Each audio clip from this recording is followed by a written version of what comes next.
Hello everyone, and welcome. We're very glad to have you here. If you enjoy deep dives, epic stories, and fascinating facts about the Lord of the Rings, make sure to like this video and subscribe to the channel. We're still growing and every subscription makes a huge difference. In today's video, we'll explore a documentary-style analysis ranking the most powerful men who ever lived in Middle-earth. From legendary warriors to kings whose actions shaped entire ages, we'll examine their deeds, their strength, and why they earned their place in history. This is an analytical documentary format, focused on lore, history, and interpretation. Stay with us until the end, share your thoughts in the comments, and don't forget to subscribe so you don't miss future videos. Helm Hammerhand was the 9th king of Rohan and the last ruler of the First Line during the Third Age. Even though the records about him are scarce, his deeds are so extraordinary that his name echoes through the history of Middle-earth. His story begins during a royal council, when a man named Freka openly insulted the king after Helm refused to give his daughter in marriage to Freka's son. In response, Helm struck Freka with a single blow. The punch was so powerful that Freka fell to the ground and died, and from that day on, the king became known as Helm Hammerhand. Years later, Rohan was attacked by the men of the Wold, led by Freka's son, seeking revenge. Helm's people were forced to retreat to the Hornburg, a great fortress in the White Mountains. Soon after, a brutal winter fell upon the land, covering Rohan in deep snow and cutting off supplies. During this desperate time, Helm defended the fortress in a way that became legend. According to the appendices of The Return of the King, Helm would leave the Hornburg alone, dressed in white, and stalk the enemy camps like a snow troll. He killed many of the Dunlendings with his bare hands, using no weapon or shield. Terror spread among his enemies, who believed that if Helm found no food, he would devour the men he slew. Before each attack, he would sound his great horn, and instead of rallying to fight him, the enemy fled in sheer panic. One night, Helm did not return. He was later found standing upright, frozen to death, still guarding the fortress. Such was the fear he inspired that none of his enemies dared to approach his body. From that time on, the Hornburg was known as Helm's Deep, the very same stronghold where King Theoden would later lead his people against the forces of Sauron. Helm Hammerhand's strength, endurance, and sheer ferocity secured his place among the greatest men of Middle-earth. His story is a powerful reminder that even without armies or weapons, one man's will can shape legend. Beren was one of the most important men in the entire history of Middle-earth. His legacy echoes through countless ages, not only because of his own deeds, but because of the bloodline he helped create. Through his marriage to the elf Luthien, Beren became the ancestor of heroes who would shape the fate of the world for thousands of years. Even this fact alone would secure his place among the greatest men, since Luthien was considered the most beautiful of all the children of Iluvatar. Beren was the son of Barahir and was born in the First Age. He was a fearless hero and a relentless warrior, roaming the wilds of Beleriand and slaying orcs wherever he encountered them. His reputation became so terrifying that Morgoth himself placed a bounty on Beren's head, equal to that of Fingin, the High King of the Noldor. This alone reveals how dangerous Beren was to the forces of darkness. In many cases, the mere rumor of his presence was enough to make orcs flee rather than face him. So grave was the threat Beren posed that Morgoth sent an entire host after him, led by none other than Sauron. This pursuit only further highlights Beren's stature, as few men ever drew such attention from the Dark Lords themselves. When Beren fell in love with Luthien, her father, Thingol, opposed the union and demanded an impossible bride price. Beren was to steal a Silmaril from the Iron Crown of Morgoth. Driven by love and unwavering resolve, Beren accepted the task. Along his perilous journey, Luthien joined him, and together they faced unimaginable dangers, including the monstrous wolf Carcharoth. Though Beren succeeded in retrieving the Silmaril, tragedy followed when Carcharoth bit off Beren's hand, swallowing the jewel along with it. Beren and Luthien were eventually married, but their happiness was short-lived. Beren was slain in a later confrontation with Carcharoth. Overcome with grief, Luthien sang before Mandos and moved even the Valar with her sorrow. Through her plea, Beren was restored to life, becoming the only man ever to return from death. Together, they lived out their days, bound by a love that defied the fate of men and elves alike.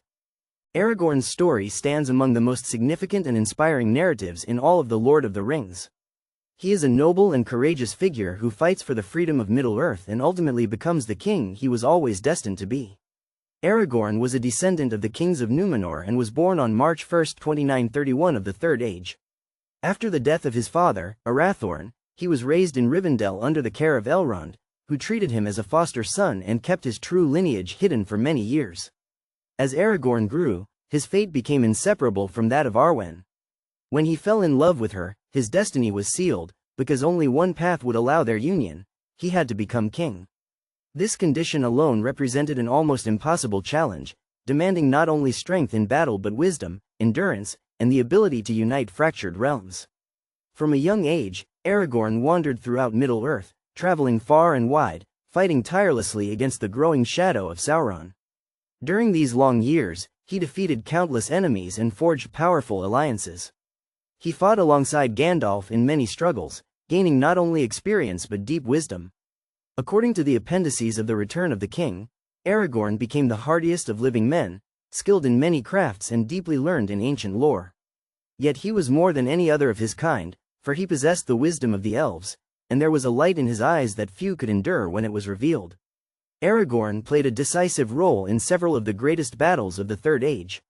He fought at the Battle of Helm's Deep, stood among the leaders at the Battle of the Pelennor Fields, and marched at the head of the armies of Gondor and Rohan to the Battle of the Black Gate in Mordor.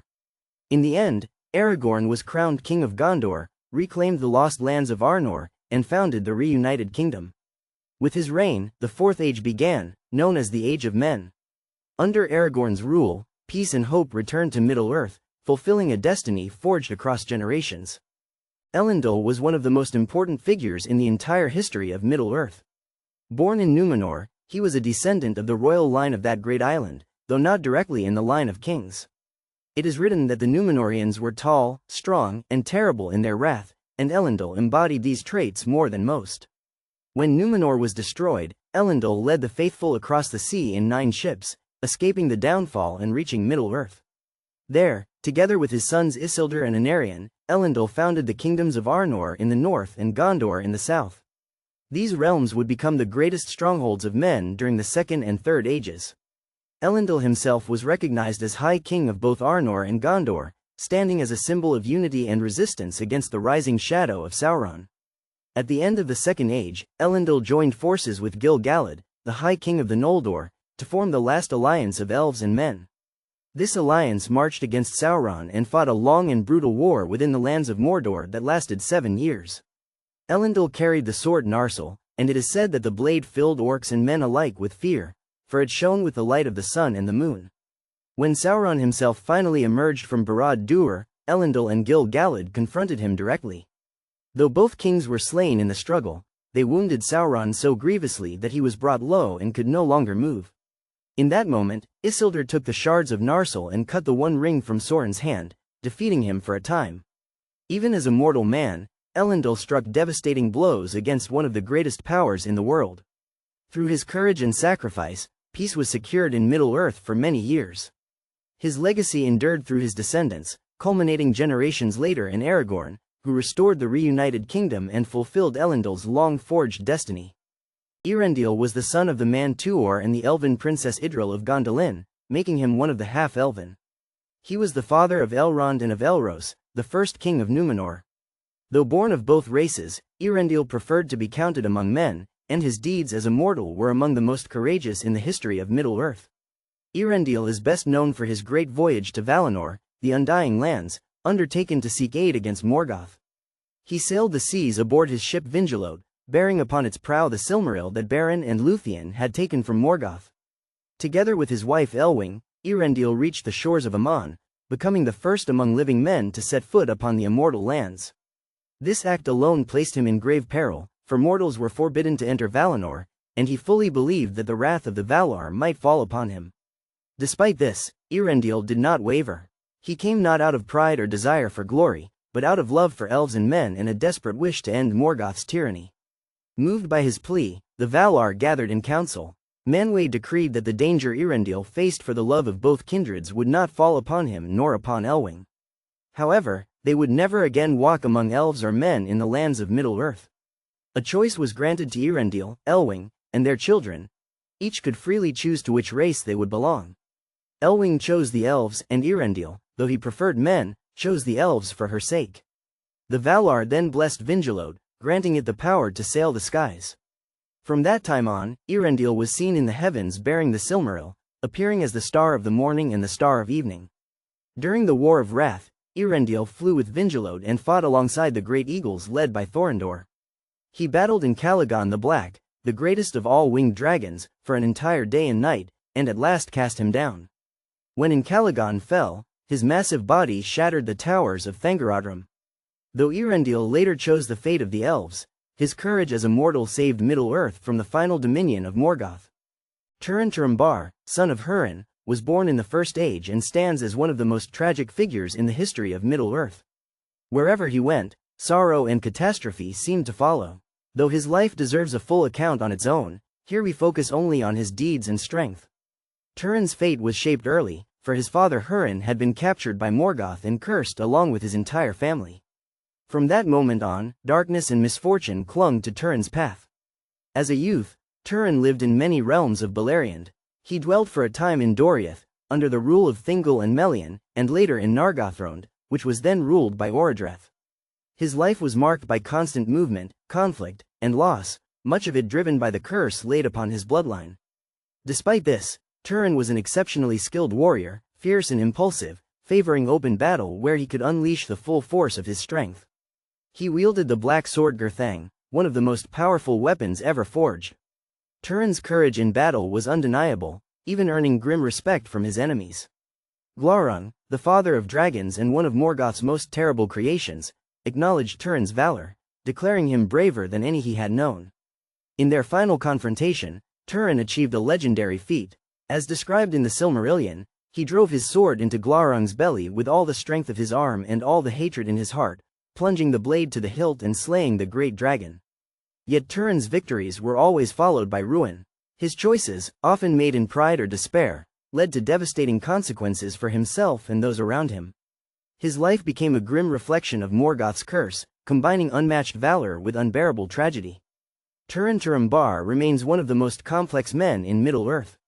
He was not only a warrior of immense power but also a symbol of how fate, pride, and darkness can shape even the mightiest of heroes into instruments of sorrow. Tuor was a great hero of the race of men, born in the First Age and cousin to Turin Turambar.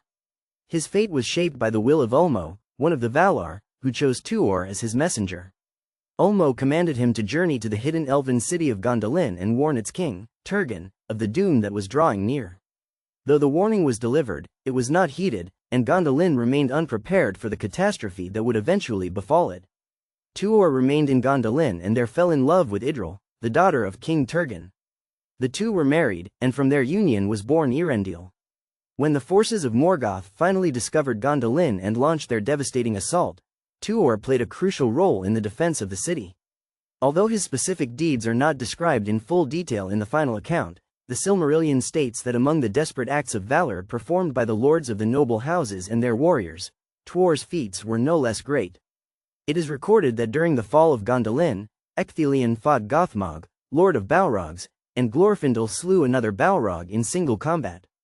Tuor is placed among these heroes in importance, suggesting that his deeds matched theirs in courage and impact.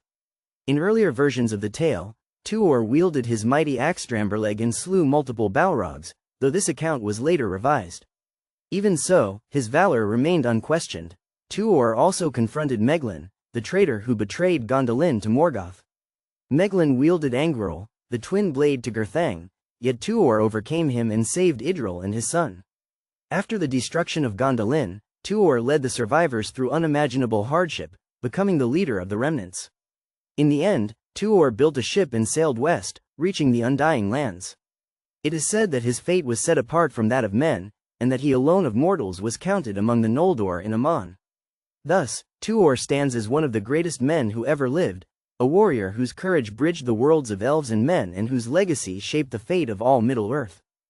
Hurin Thalion was a hero of the race of men during the First Age, and his story stands as one of the darkest and most powerful tragedies in all of Middle-earth. Though smaller in stature than many of his kin, and even shorter than his own son Turin Turambar, Hurin possessed immense strength of body and mind. He was tireless, swift, and unyielding, renowned for his endurance and fierce spirit in battle. When Morgoth unleashed a great host of orcs against Hurin's people, Hurin slew so many of them that the enemy forces were driven to flee. Unsatisfied, He pursued them relentlessly until none remained in sight. His greatest stand came during the Battle of Unnumbered Tears, where Hurin fought alongside his brother Hur, the father of Tuor. Together with their men, they held the rear guard so that King Turgon could escape the battlefield and reach Gondolin in safety. As the battle turned against them, Hurin and Hur drew the forces of Morgoth toward a narrow passage guarded by a river and a marsh. There they formed a living wall. The hosts of Angband came against them in such numbers that they crossed the stream upon the bodies of their own dead. One by one, all the men fell, including Hur, until Hurin alone remained. Casting aside sword and shield, Hurin seized a massive two-handed axe. As he fought, the blood of the troll guard of Gothmog smoked upon its blade. With every enemy he struck down, Hurin cried aloud, "Or in Tuluva, day shall come again." He did not cry this 3 or 4 times, but 70 times, for 70 trolls of Gothmog fell beneath his axe, one with each blow. Orcs tried to seize him, but he hewed off the arms that grasped him, until at last he was buried beneath the bodies of those he had slain. At last, exhausted and overwhelmed, Hurin was captured and brought before Morgoth. Even then, he showed no fear. He defied the Dark Lord and mocked him openly.